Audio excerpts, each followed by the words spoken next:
Actually, I was had just left college in Mississippi and had came back to Atlanta. My first wife, which I got married very young at the time, had her baby, and I couldn't support her and go to school and pay the bills and this and that. So I moved back to Atlanta, and I went to work for European Health Spa at the time, and I was like a personal trainer, and so we had a variety of people to come in, and a lot of those guys and women that came in, mostly men, of course, were wrestlers. And Lars Anderson came through the door one day, and I played football, basketball, and baseball all through high school, and I never wrestled, amateur wrestled, but I was always an athlete. My father was a professional athlete, professional football player with the Detroit Lions. He was an All-American at South Carolina, and so I kind of had athletics in my blood. And Lars came in, and at the time he had broken away from NWA, which Ole Anderson and Jim Barnett and NWA, and was starting his own group, which was WLW, World League Wrestling. And so he was needing some wrestlers, and so me and him kind of talked a little bit about it, and of course he was charging a fee to be, to train guys. And at the time I didn't have, the money to pay, for this, to be trained, but he took me on a kind of contingent type thing, or basically trained me for free. And so at the time he had a studio in Smyrna, Georgia, and so I would go over there to his studio pretty much every night, or at least 5 out of the 7 nights of the week, and train and wrestle, train to be wrestled. And for the first, I'd say 2 months, he never even showed me how to lock up. It was all about amateur wrestling. Lars was an amateur wrestler too, up in Minnesota, St. Paul, up there where he was from. And so it was mainly conditioning and amateur wrestling, and so that's pretty much all we did, was just like push-ups, sit-ups, Hindu squats, just training and calisthenic type things, and to get ourselves in shape, which I was already in pretty good shape. And so about the time I came in, another guy came in, David Deaton, who was an amateur heavyweight amateur wrestling champion in high school in Georgia, and so he had an amateur background, and he was a big 300-pounder, 6'5", big dude, and he was a rough customer, and just with my natural athletic ability, I picked up the amateur part of wrestling pretty quick. And he would have guys come in. I think he ran an ad in the paper, and he'd have guys that come in and to try out for wrestling. And of course, he would put them in the ring, first with me, and then with David. And then after they had, the tongues were about to fall out of their mouth from being so tired, Lars would get in the ring with them.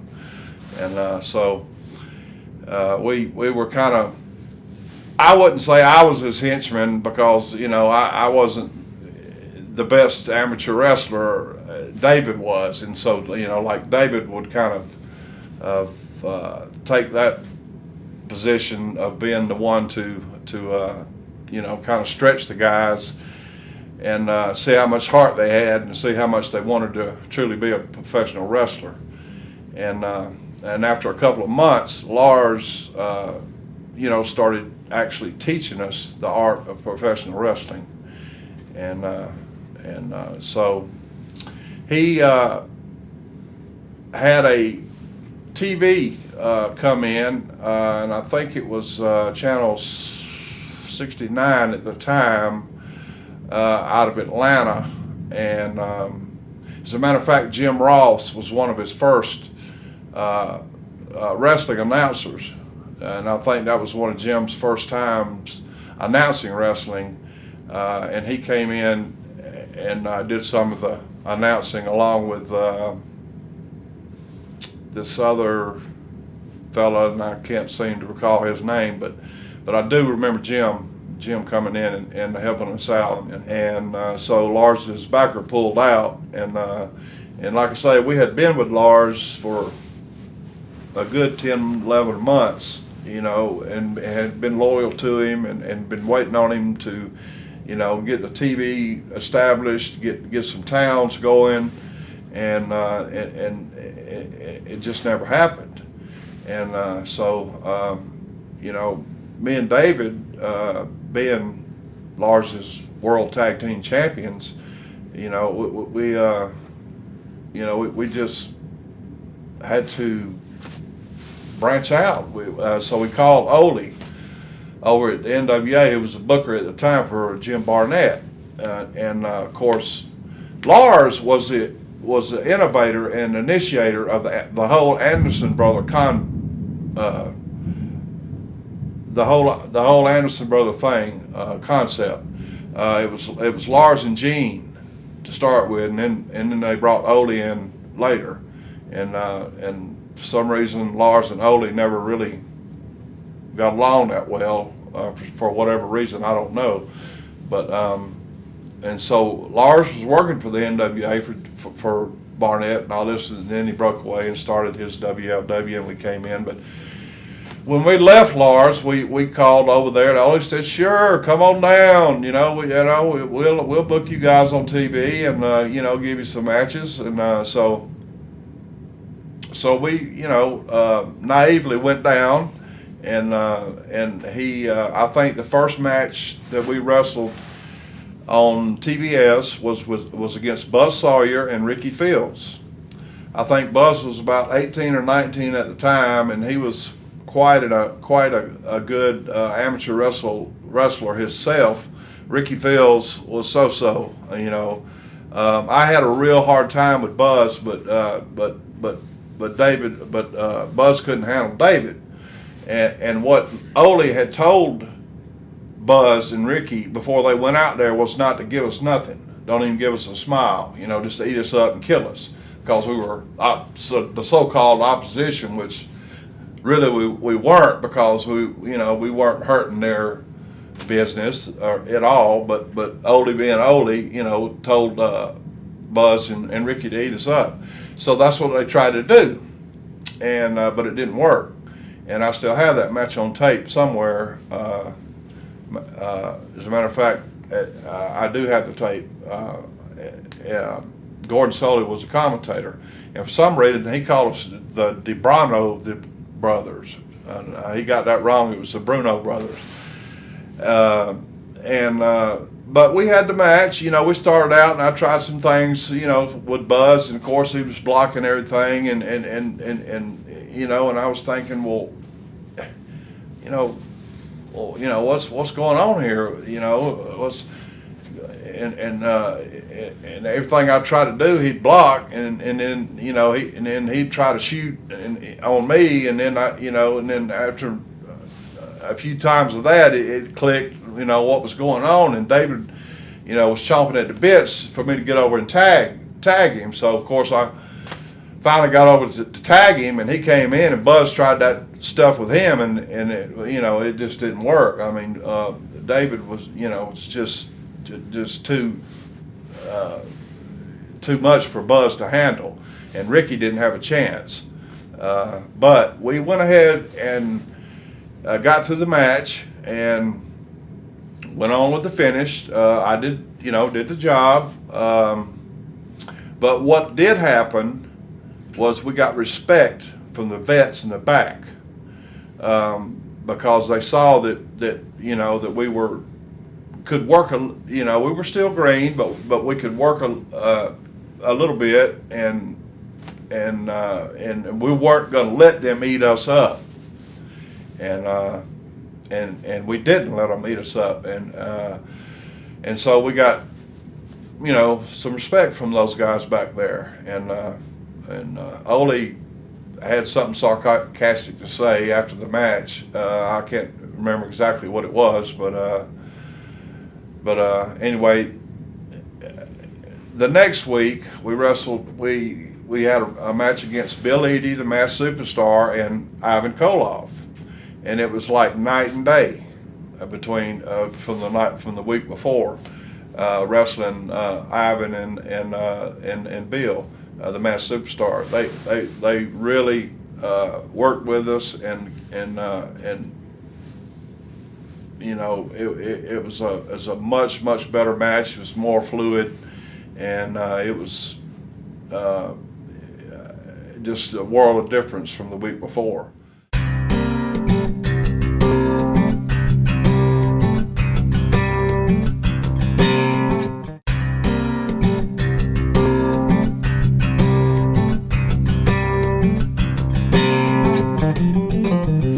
But a funny story happened before we left the San Antonio territory. Was we wrestled down in Del Rio, which is right on the border, and I'd never been to Mexico, David either, and of course Tully and Wahoo and them had before, but it's just you park your car and you walk across the bridge and you're in Mexico, and then you get a cab a mile down the road, and it's like you step back 100 years, and it's like Wild West, right? So we're, we carried a little bit of money over there with us, and left the rest of it in the car, and so me and Tully and David were together, and Hussein the Butcher was over there, and I think some of the Mexicans were over there, and so we go in there and start, have a few beers, and these women, they come up and they sit all over you and feel all over you, and they kind of try to dig in your pockets and do the things those type of women do, and so we David kind of was attracted to one of them, and he left with her, and so left me and Tully there in the bar. So we're sitting in the bar, drinking, and 30 minutes, 45, an hour and a half. Where's David? What's going on? About 2 hours later, he comes walking in with a big smile on his face, and this girl's walking right behind him, jabbering Spanish. Of course, we didn't understand what she was saying or what was going on, but the bottom line was, he come in, sat down, and he said, you guys got a few bucks left? You got any money left? We said, well, no, we've been sitting here 2 hours waiting on you. No, we don't have any money. It's, what money we had left was across the border in the car, and so he none of us had but we had enough money for the cab to the border, which was, I don't know, $5 or something, not much,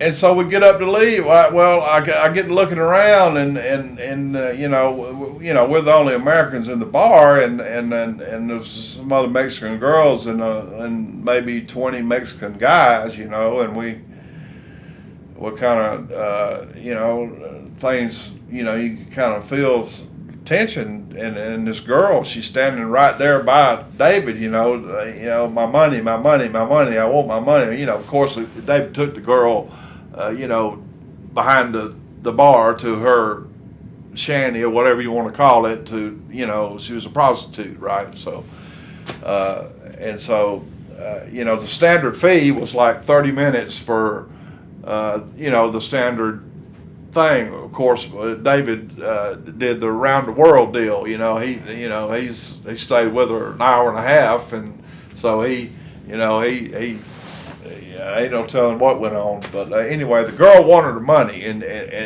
all the rest of the guys in there, this was their girls, right? And so Tully jumps up and runs up to the door. He's the first one out the door, hailing the cab, and he got the cab, and then he peeks up there and says, "Come on, come on, come on." And so I get up and I start walking, and David gets up, and the girl grabs David by his shirt, and he's kind of dragging her as he's walking.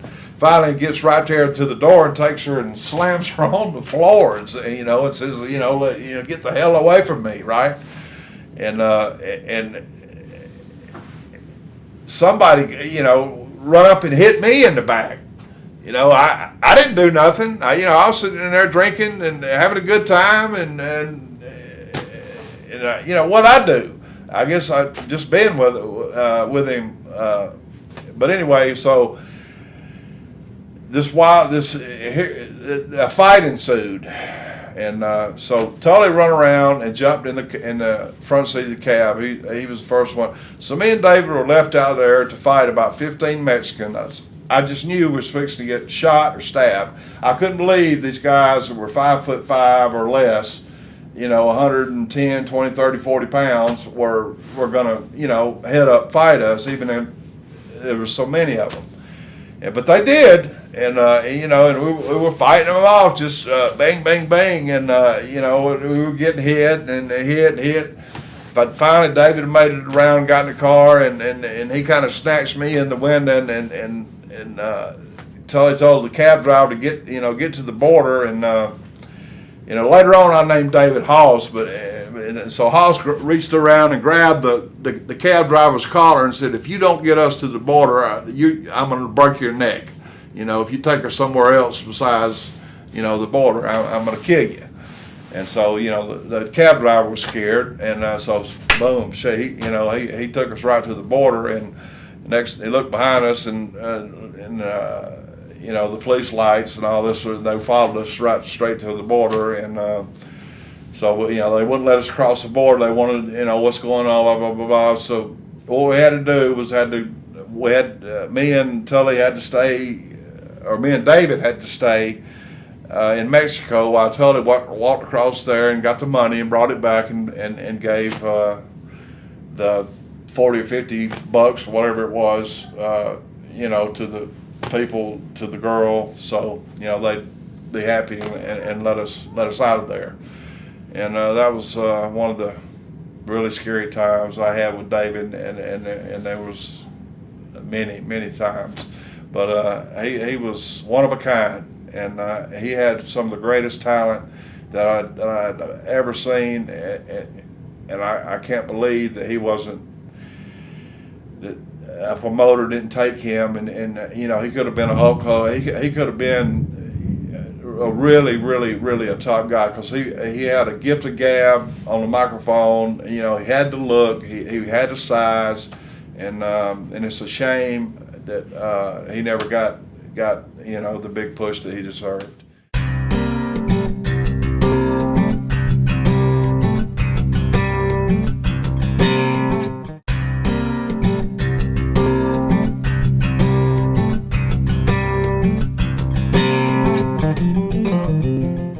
The first month or two I was in Charlotte, I was in a match with Vinny Valentino in Hendersonville, North Carolina, and I broke my ankle in the match. Our legs got tangled up, and we kind of fell one way. Anyway, I cracked my ankle, and I rode to the town with Wahoo, and so Wahoo dumped a handful of pills down my throat, and which I didn't even know nothing about drugs or nothing, then, and taped a bag of ice on my ankle, right? And so I didn't feel nothing, and it was a good 3-hour ride back to Charlotte. By the time I got back to Charlotte, my ankle was about frostbit, along with being fractured. But so I had to take about I took about a year off, about a year and a half off, and at that time, about a year, a little over a year, and after my ankle got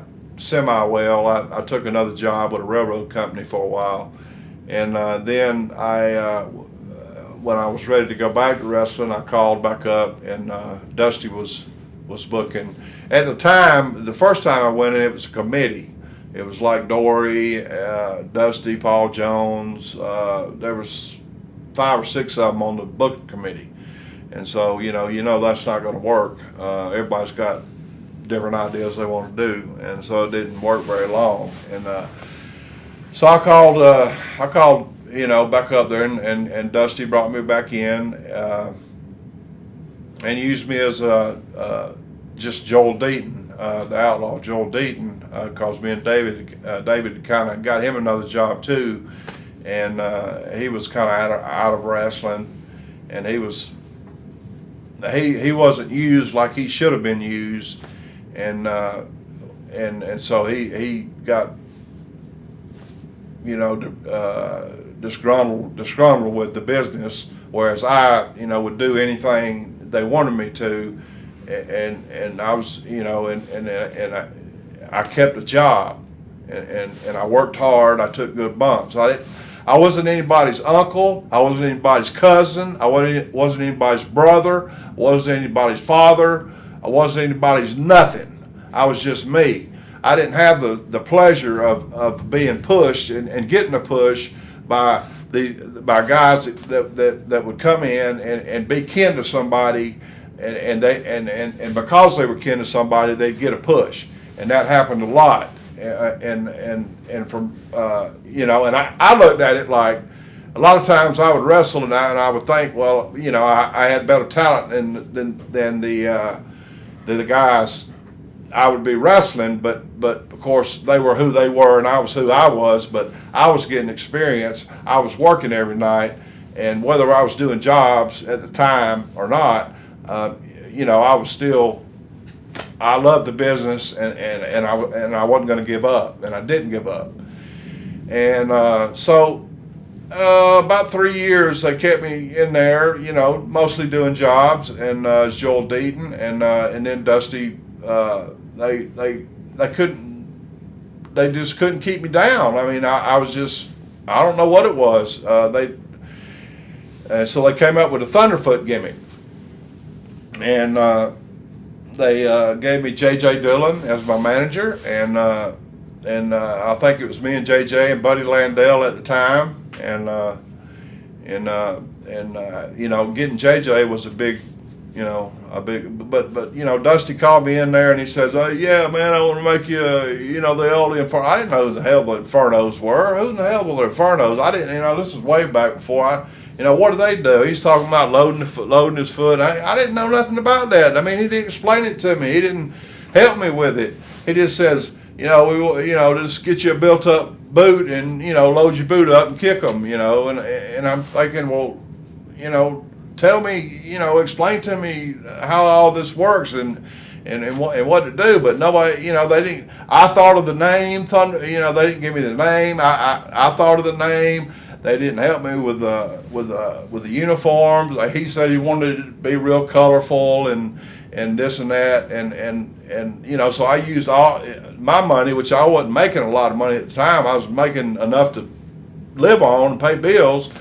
But I had to pay for everything, and I had to teach my own self, and I got a little push. They put me over on on TBS and up in Charlotte several times, but I never really got into a full-fledged angle with anybody. It was they just put me over to put the top guys over basically, and.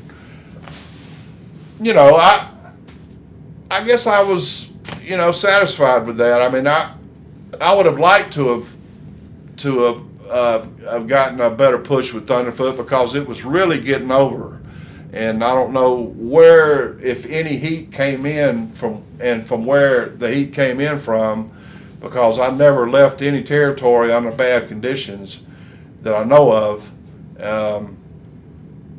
and I always got along with all the guys. I don't think I don't think there's any of the guys that I ever worked with that could say that anything really bad about me.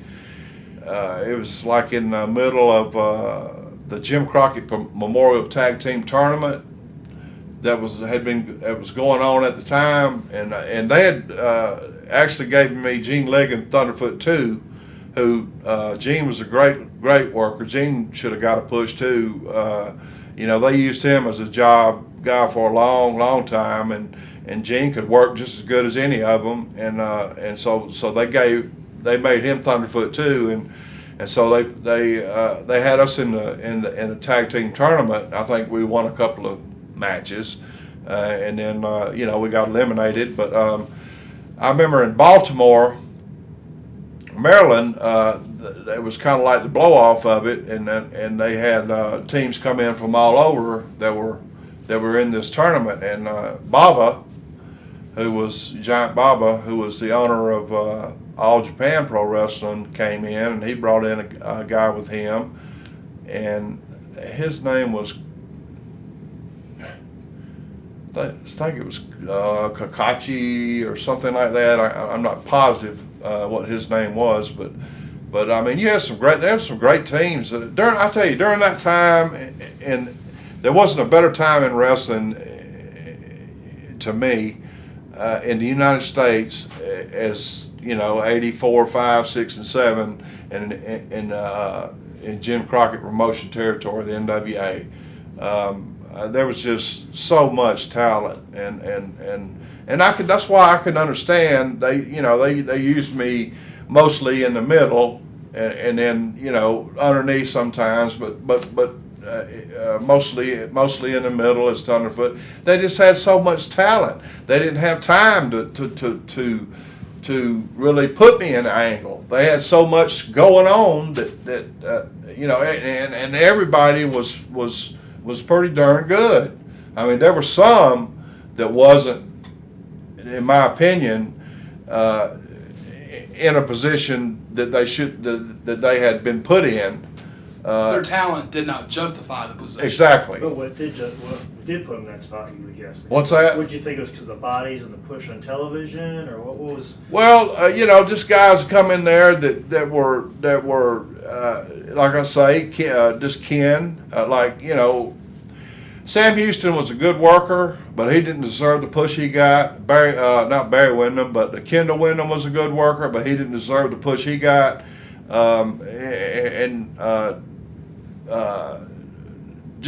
I could name a few more that came in that they used television time on and pushed and gave them pushes, whereas I knew and the people knew, I mean, you can tell when you go out and you get reaction from the people on a nightly basis, and you learn how to work, those people and do your job and lift them up into a frenzy, take them from here and bring them to here,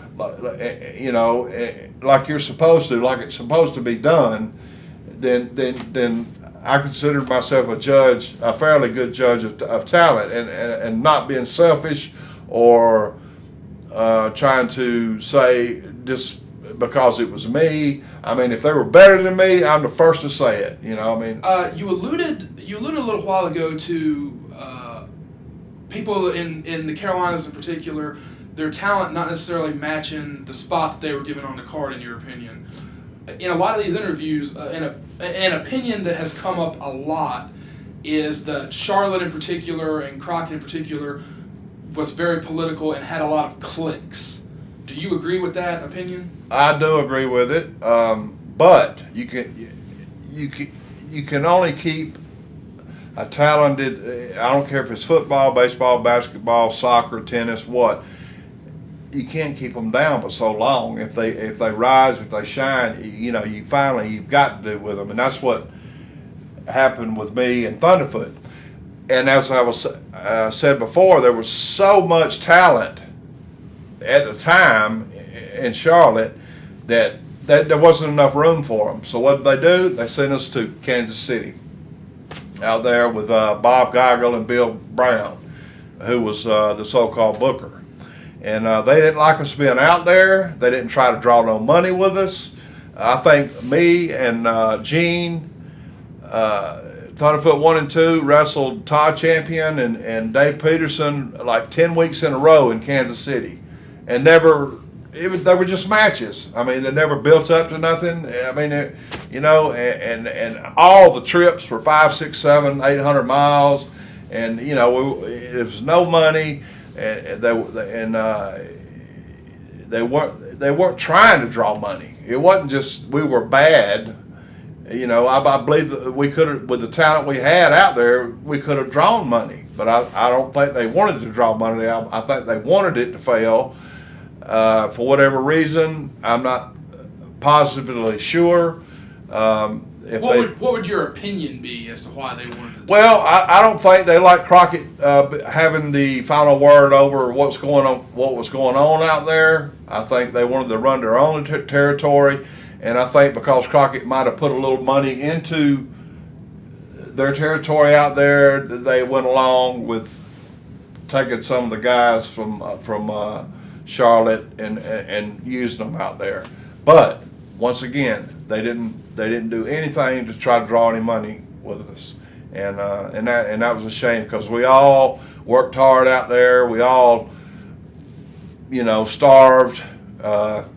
Wasn't making no money, but we kept working hard and we kept trying to do the best we could. And with what we were out there when Magnum had his wreck, Magnum TA, and I think. I don't know, Sam Houston was out there, Gene, Thunderfoot 2, Todd Champion, who else from the NWA was out there? Mod Squad, they come out there, sure were. Randy Anderson, one of the old referees, he was out there. You talked about what you thought Bulldog Brown and the Kansas City people were trying to accomplish. As far as you were told, or as far as you could piece together, what was Crockett trying to accomplish? Were they trying to set up maybe a minor league system or something, or do you know what they were trying to accomplish? Well, possibly. I think Crockett should have sent somebody out there to control what was going on and the booking and the angles, but he left it up to, Bulldog Brown and Geigle because they were the staples out there, and he felt like they knew what they were doing, and so he was going to leave them in charge. Whereas I felt like maybe they could have drawn money if they had tried, but they didn't try. I think if and since they didn't try, and since it went on so long with no money being made, that okay, you guys had your shot. We're going to bring somebody else in, and they could have made that territory hot because at one time it was hot. It was a pretty good territory out there, and there was a lot of talent out there, and I think if Crockett had wanted to, he could have periodically brought guys in and out and made money. And it took Geigle and Bulldog Brown and the rest of them and just put them to the side. You guys don't want to make no money, okay? Okay, here, fine, no money. You're not going to make no money. We're going to make money, but it didn't happen that way. And so we stayed out there for close to a year, and just starved basically.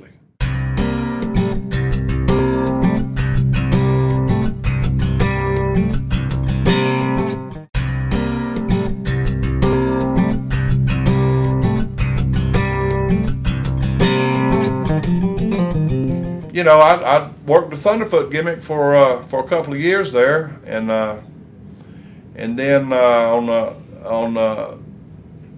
a Christmas Day there, I was leaving the building in South Carolina in Greenville, and I was just pulling out of the arena, it was in the middle of the afternoon. I was completely straight. There wasn't no drugs, no drinking, no nothing involved. It was just it was an accident. It's just an accident. And it just so happened, the girl that she hit me actually. She was killed, which was terrible. But she wasn't killed right then, and the cops came, and they didn't even write me a ticket. They let me go, and I think the new breed, and I can't remember those guys' names now, but I know they were Sean Rural and Chris Champion. Okay, there you go. Were right behind me. They saw the whole thing, and so they stopped, and I got in the car with them, went back to Charlotte, and then when I got back to Charlotte, I got on the phone and called back down to Greenville, to the hospital, to call to check to see how this girl was, and they had told me that she passed, and I was devastated. I didn't, it was just so sad. It was just a very, very, very, bad time in my life, and for something like that to happen, and What are the personal effects of something like that, where literally everything in your life changes in an instant like that? Well, I was pretty much living the good life at that time. I was, working pretty much every night. I was making good money. And then you have something like that happen, and it kind of wakes you up. You go into a depression about it. It was just terrible. It was just a plain and simple accident. It wasn't really nobody's fault.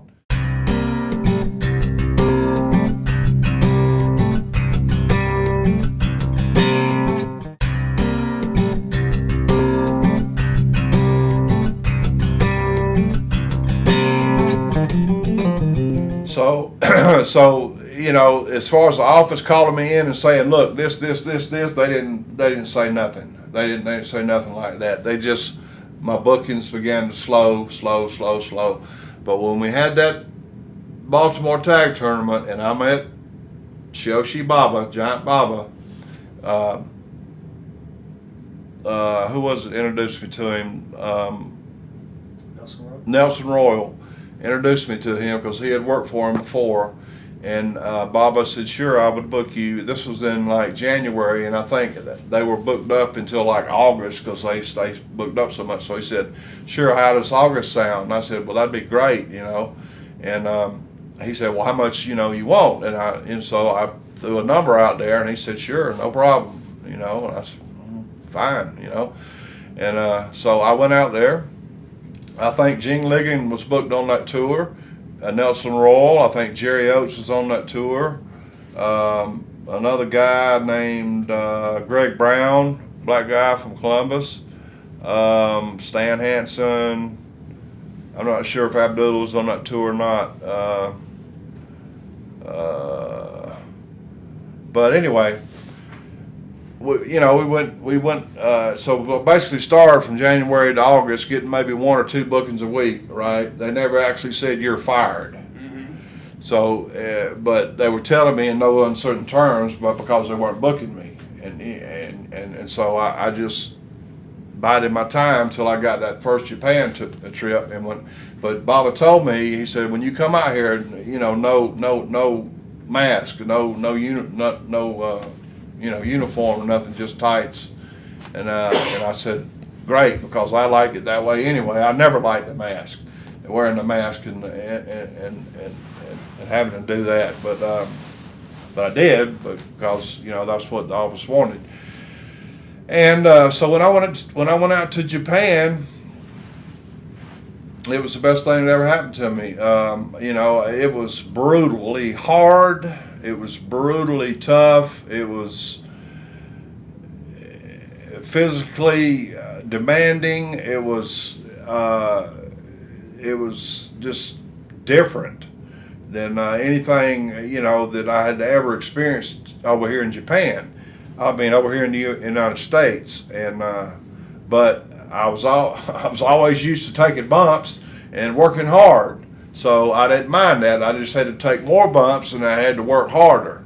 And Baba saw that, and so at the end of the tour, 4 weeks later, he come back to me and asked would I like to come back, and I said yes, sir, I would.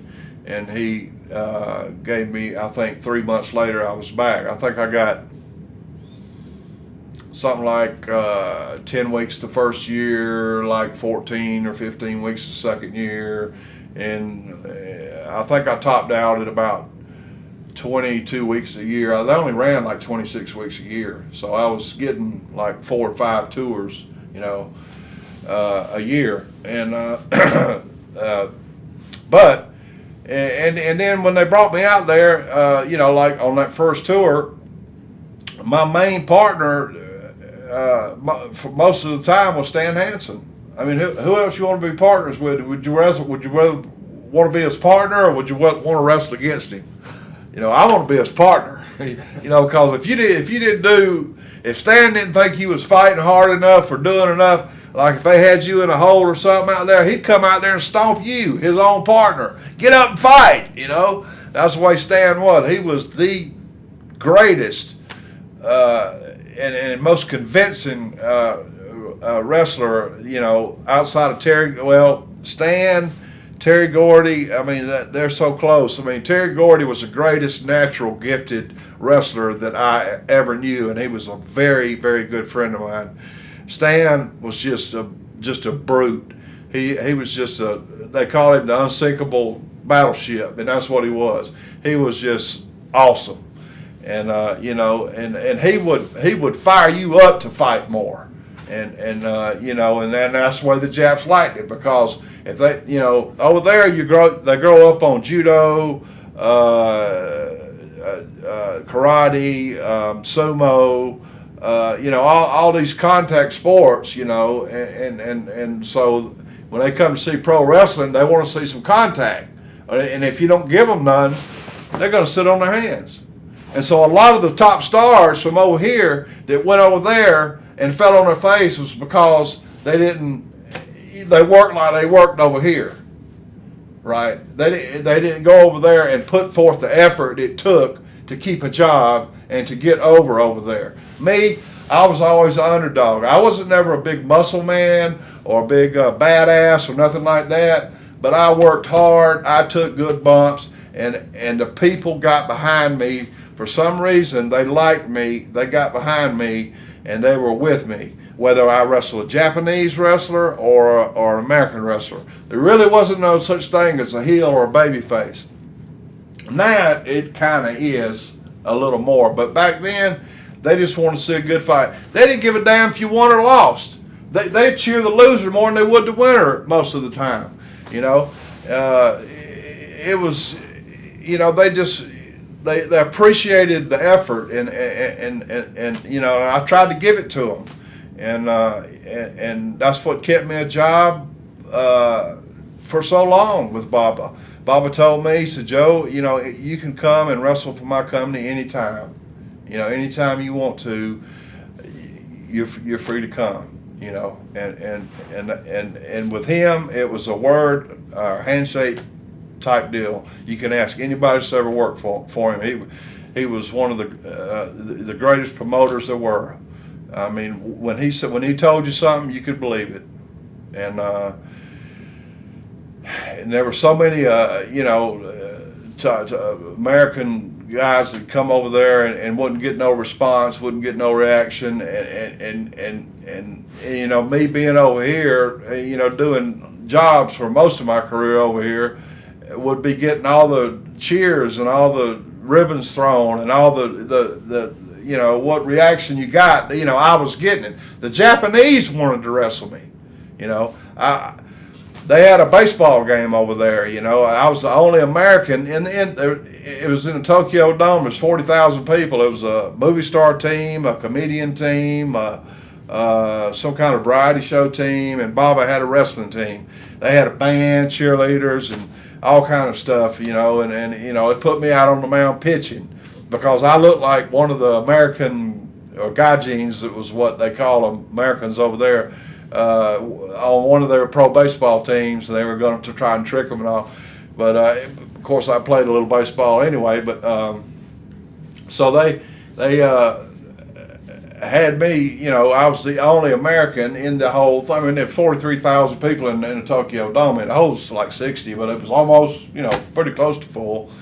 And then the next year, the Rock and Roll Express were in it. Ricky and Robert, they happened to be on that tour when they did the it was a charity thing, and so they let them be on it too. And so it was me and Ricky and Robert, but and that got me over, and it's helped get me over. Which, but you can ask any of the American wrestlers that were ever on a tour with me in Japan if I was over or not over there, and I guarantee you every one of them will say yes, Joel Deaton was over in Japan.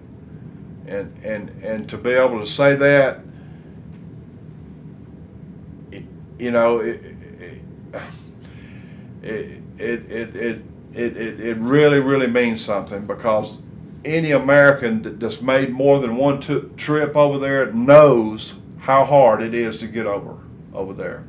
And it wasn't because I was no badass, because I'm not. I just worked hard, you know, something about, I don't know, I mean, I don't know what it was, but the people liked me, and the people reacted to me, and that, you know, that's what helped get me over, you know. And I was in the baseball game, it was televised nationally in Japan. And then they did a thing with Kimura. He was an older Japanese guy, and he would wrestle every time we'd wrestle in. After his match, win, lose, or draw, he'd get on the microphone and tell a little story. As soon as the match was over, they'd start chanting his name, Kimura, Kimura, Kimura. So he'd go grab the mic, and he'd tell a little joke, a little story, and the people would laugh, and he'd put the mic down and leave, right? Well, one night I wrestled him, and I was leaving, walking back to the dressing room, and right about as I got in the restroom, I heard him say Deaton, you know, and I turned around, stopped, and looked, you know, and then he started babbling. I didn't understand what he was saying, you know. I can speak Japanese, but just a little bit, you know. I'm not fluent by no means, but and you know, and he told a little story, said something about me, and boy, the people just popped and laughed, you know. And so I just stood there and looked at him, and slowly, nobody told me this wasn't scripted or nothing. I walked back out to the ring, reached my hand out, grabbed the mic, put it up to my lips, and said, Kimura-san. When you say san behind their name, it means like sir. You know, he was older than I was, so it's like Kimura, sir. Wakaranai Japanese. Wakaranai means I don't understand. I don't understand Japanese. And the people just thought that was hilarious, you know, all that. And he was like, you know, and so we did that for, I don't know, shoot, 5 or 6 times, you know. He wait till I got to the dressing room, called my name, I turn around, listen to him, walk back out, Kimura-san, Wakaranai. Finally, he comes to me and say, tonight, after I match, and I say, do my thing, you say, Kimura-san, wakarimashita, which means, Kimura, sir, I understand Japanese. You know, so after all these times saying, I don't understand what you're saying, so you laugh all you want to, Kimura-san, wakarimashita. You know, I understand what you're saying now. And he's like, he sold it like, oh, you know, and it really, you know, the people are like, God. And so after that, the times that I would wrestle him, he would come to me, Joe, and he would tell me little phrases to say to him, you know, when he would call me out. And, you know, I'd milk it and work it, you know, and I'd wait when he'd say Deaton, you know, and I'd turn around and look, I'd milk it, and the people would start chanting Deaton, Deaton, Deaton, Deaton, Deaton, till I walked back out there and grabbed that mic, and then they popped, and I grabbed the mic before I ever said anything. And then I'd say whatever he told me to say. I don't even know what he told me to say, but I'd say it, right? And then hand him back the mic and walk off, and the people just loved it.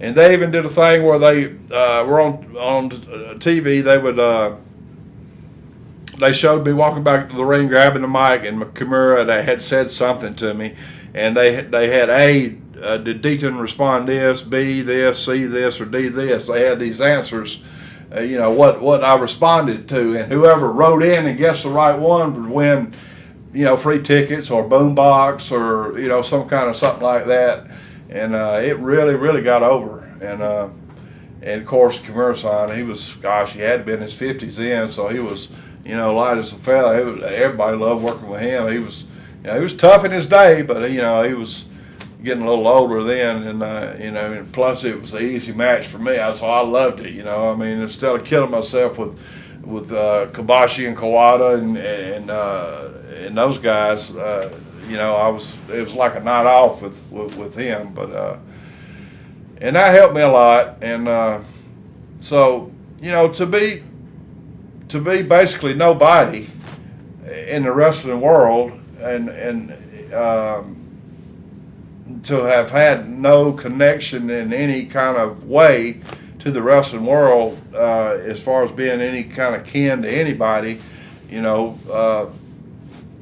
I've been working 33 years now, and I've held over 25 championship belts, and I wish I would have had a more lucrative career over here, but I'm proud of what I have done, and I'm really proud of what I've done over in Japan. What a lot of you people never saw, and never, hopefully with YouTube and all the things going on now, you can see some of those matches. There's some of them on there now. I don't know who puts them on there, but there were some on there recently, and they were taken off. I don't know who took them off, but there were some good Japan matches with me and Stan Hansen, me and Danny Spivey. I think me and Billy Black, when we won the All-Asian Tag Team title belts from Johnny Ace and Kobashi, I think that match is still on there. It's called the Wild Bunch, and it's a excerpt. It's Jim Cornette put it together. It's to the theme music of Born to Be Wild. It's the highlights of the match, and it's really pretty cool, and I'm proud of it. But what would you say some of your best matches are over there? If you were picking the top 5 matches you had in Japan. Top 5 matches. Well, the hardest match that I've ever had was against Tenryu and Tenryu and Hara. Me and Stan Hansen, we were wrestling for the top tag team belts over there against Tenryu and Hara. Hara was a world-class rugby player, and he was, I think he was half Japanese and half something else, but Tenryu, was like Hulk Hogan over here. Tenryu was one of my best friends over there, and I helped him out a lot when he was over here, and he treated me like gold when I was over there. But he was really he was over. Man, Tenryu was the man, and but when you got in the ring with him, now you got to fight, and but me and Stan against Tenryu and Hara. I would say a match against Mizawa and Kawada, tag team match, was one of the toughest matches I ever had. I've had 7 concussions, had 2 knee surgeries, I've had 2 herniated discs, I've had 2 broken ankles, I've had 2 cracked ribs, I've had countless amount of stitches. I'm the only person to ever wrestle Andre the Giant and Baba in a tag match, and Andre the Giant and Antonio Inoki in a tag match. For whatever that means, somebody put it on the internet that I was the only person to have ever done that. And of course, Baba and Inoki were the 2 top promoters over there, but.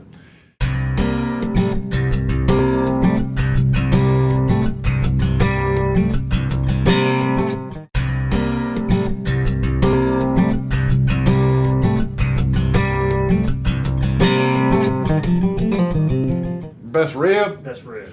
Best rib I ever saw was on a plane with Haystacks Calhoun. He's real quick. He's like 750 pounds, and all he does is want to eat. So we fed him a bunch of Little Debbie cakes with X-Lax in them. And so he's on a plane, right? And after he's going to Japan, it's a 11-hour flight. So after about 2 hours, he gets up. He has to go to the bathroom. He's got a shit, right? So he gets up to go to the bathroom. Well, he can't fit in the bathroom. He's 750 pounds. You can't get in the airplane bathroom. So he goes up in the first class. He can't get in the first class bathroom. And so he tells the nurse, I got to go. He said, well, sir, God, I'm sorry. You can't get in there. Ma'am, I got to go. So what finally happened was they had to go down to the cargo and bring up a mail sack. And then they closed the curtains on each side of the kitchen thing there, and the Haystacks had to take a dump in the mail sack. And little does he know, well, he probably knows by now that a few of us are the ones who loaded his Little Debbie's with X-Lax. And so that was pretty funny. And the other ones, well, we put super glue on Sam Houston's cowboy hat one time. And well, actually that happened a couple times. But and then he had bought him a brand new, some kind of fur coat. I don't know what it was. And they had these lights, in the dressing room, and they hung her. That was when he was married to, fixing her, engaged or something, baby doll. So they had matching ones. They each hung them up on the lights there, and as they were going out, they flipped the lights on. Of course, the lights gets real hard, and it burnt holes through both their coats, which were, I'm sure about $1,000 coats apiece, which probably wasn't really that funny, but I didn't do it, but it was done. And other ribs, oh man, gosh, I don't know. There's this. I mean, I've had over 5,000 matches. There's so many things that's been funny that's happened. It's really hard for me to remember them all. Let's see.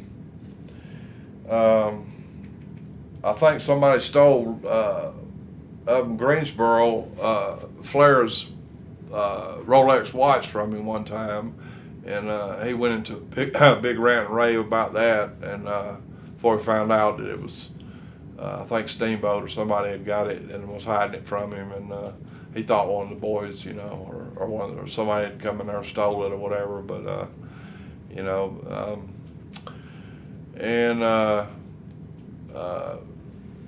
Buddy Landell called up to have a prostitute come to his hotel room, one night, and we sent him about a 350-pound black woman in there, and so he didn't appreciate that too much, but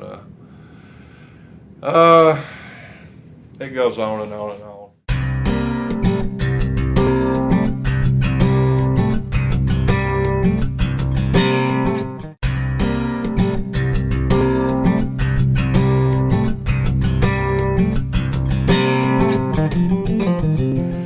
Best Terry Funk story I know is I was in Amarillo, Texas, wrestling in the big Amarillo show they were having there, and he was wrestling against Stan Hansen in the semi-main event.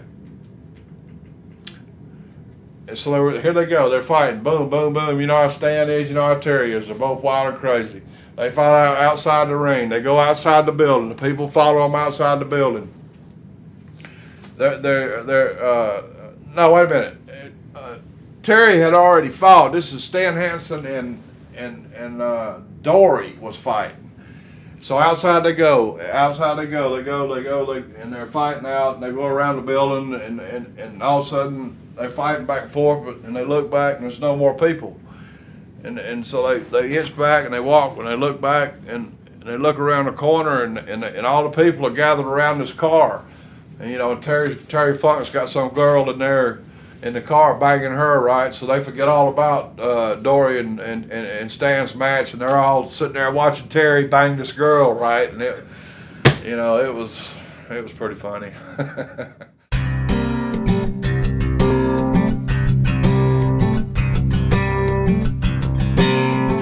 The following DVD presentation was originally produced for High Spots TV, your online home for the best shoot interviews, matches, and original content. High Spots TV. The future is now.